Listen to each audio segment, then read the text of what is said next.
लक्ष्य कोई बड़ा नहीं, हारा वही जो लड़ा नहीं। जी हाँ, इस संसार में मनुष्य के लिए कोई भी लक्ष्य बड़ा या संभव नहीं है। बस आवश्यकता है लक्ष्य के प्रति आपका समर्पण और संपूर्ण प्रयास पूरे आत्मविश्वास के साथ। हेलो बच्चों, मैं पवन सिंह और आपका पुनः स्वागत मेरे यूट्यूब चैनल केमिको क्लासेस में।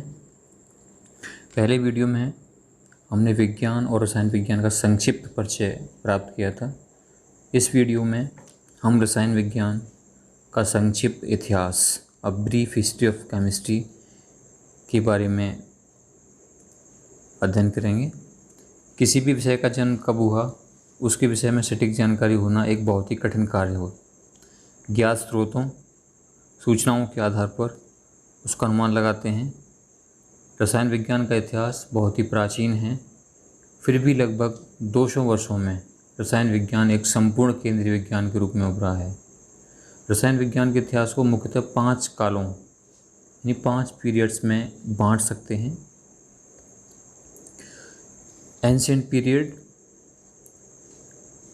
ये आपका पुरातन काल से 350 ईस्वी तक आता है। पुरातन काल का हम लगभग इसमें 3000 BC से मान सकते हैं, वहाँ से शुरू हुआ आपका और 350 ईस्वी तक गया, AD तक। ये BC और AD के बारे में थोड़ा सा बता दूँ।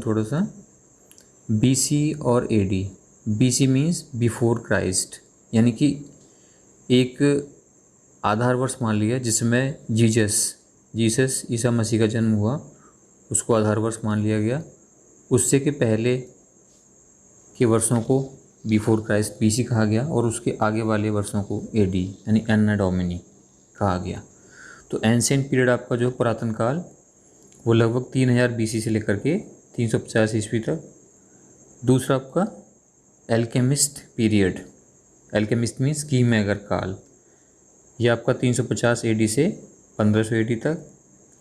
तीसरा आपका आइट्रो पीरियड, आइट्रोकेमिस्ट्री पीरियड या रासायनिक चिकित्सा काल, इसका पीरियड 1500 AD से 1650 AD।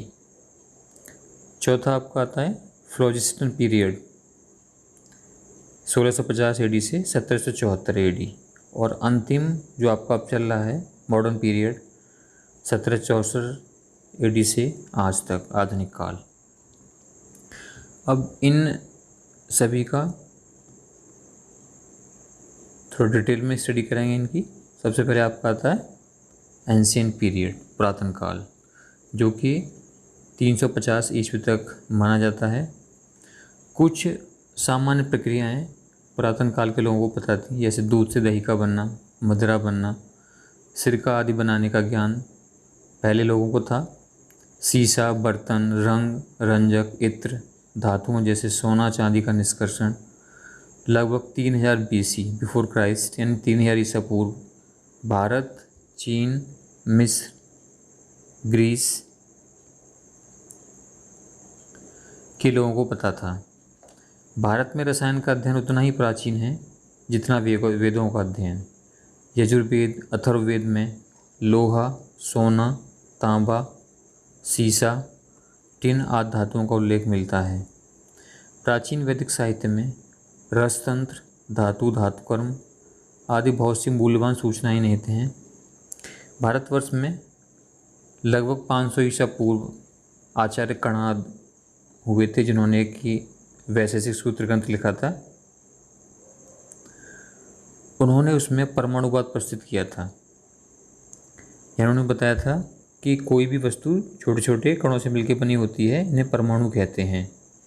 उसी को हम वर्तमान रूप में डाल्टन का परमाणु सिद्धांत कहते हैं। भारत में विभिन्न ऋषियों जैसे चरक, सुश्रुत, वाग्भट, वृंदा, चक्रपाणि, कौटिल्य, नागार्जुन आदि ने रसायन शास्त्र में बहुत योगदान दिया है।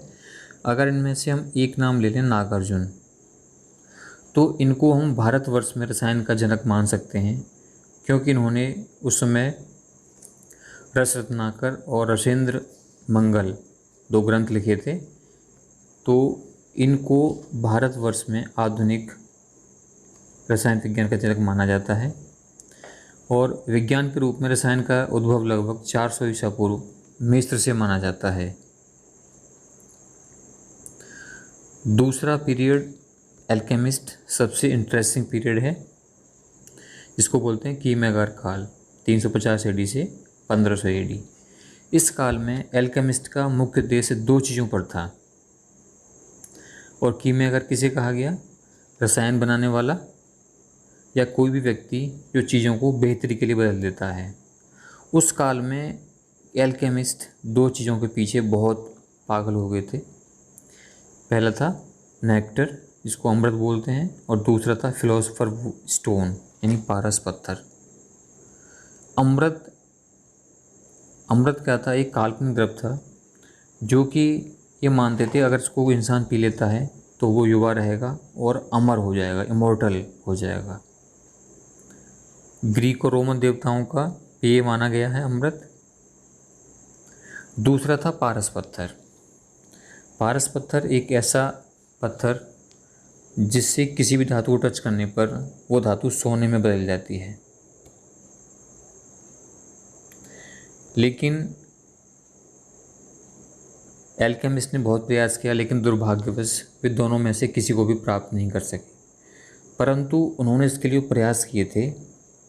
उस प्रयास में जो नई प्रक्रियाएं शुरू हुई, जैसे आसवन, डिस्टिलेशन, ऊर्ध्वपातन,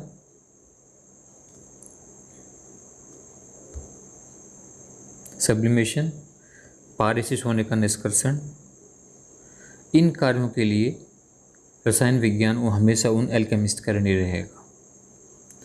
तीसरा पीरियड आपका आता है हाइड्रोकेमिस्ट्री पीरियड। इसका काल है 1500 से 1650 एडी। इसको बोलते हैं रासायनिक चिकित्सा काल। हाइड्रो वर्ड एक ग्रीक शब्द है जिसका मतलब होता है चिकित्सा या चिकित्सक। इस काल के प्रमुख केमिस्ट थे पैरासेल्सस और रॉबर्ट बॉयल। पैरासेल्सस ने कहा था कि मनुष्य का शारीरिक स्वास्थ्य कुछ शारीरिक तरल पदार्थों के एक विशिष्ट संतुलन पर निर्भर है। जब शरीर के अंदर इन विशिष्ट पदार्थों का संतुलन बिगड़ जाता है तो हमारे शरीर के अंदर बीमारियां पैदा हो जाती हैं। इस काल में रोगों और बीमारियों के लिए रासायनिक समाधान प्रस्तुत किए गए, यानी औषधीय गुण वाले रासायनिक पदार्थों की खोज की गई। और इस काल में गैसों का अध्ययन शुरू हुआ। रॉबर्ट बॉयल वैज्ञानिक थे, केमिस्ट थे, उन्होंने गैसों के ऊपर बहुत काम किया और गैसों के आयतन और दाब में संबंध भी प्रतिपादित किया, जिसको बॉयल के नियम से जाना जाता है।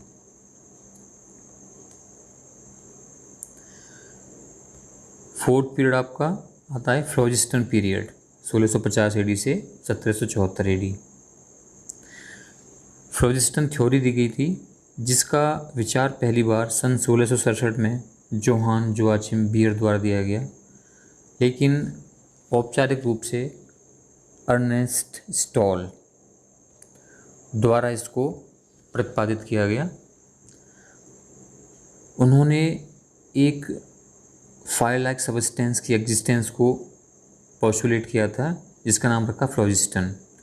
यानी फ्लोजिस्टन एक ऐसा पदार्थ है कि जो जलने वाले पदार्थों में पाया जाता है।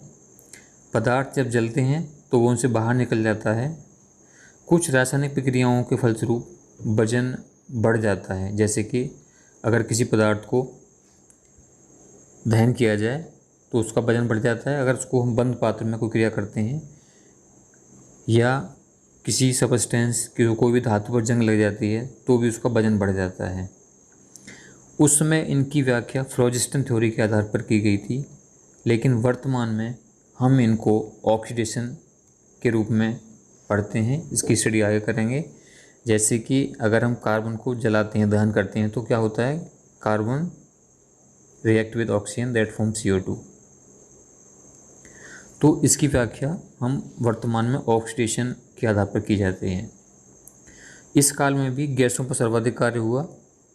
इस काल के प्रमुख chemist Joseph Black, Henry Cavendish, Joseph Priestley, इसलिए आदि थे।